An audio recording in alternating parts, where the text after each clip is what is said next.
Welcome to the Banker Lamp. Please enjoy the video. You start by finding the processes that trigger the storage refresh and immediately pausing them. Locate scheduled jobs, cron, orchestration, or vendor schedulers, and disable the specific task rather than all tasks. Once done, pause replication and take a snapshot to preserve current state so you can revert if needed.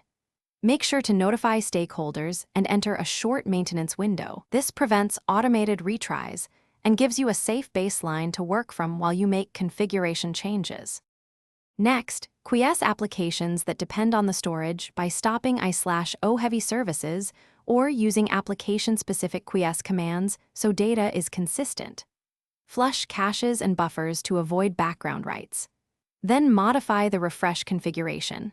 Lengthen intervals, remove automatic triggers, or raise thresholds so refreshes won't start unexpectedly. Make sure to disable event hooks or webhooks that call refresh APIs and confirm permissions. Prevent non-authorized. Finally, verify the change by running a manual check against the snapshot and confirming there are no unintended refreshes. Compare checksums or file lists.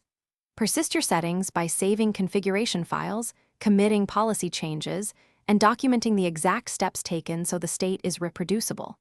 Re-enable monitoring and alerting to catch regressions. If things go wrong, check system and scheduler logs first. Then re-enable components incrementally to isolate the trigger. This targeted approach identifies the culprit quickly.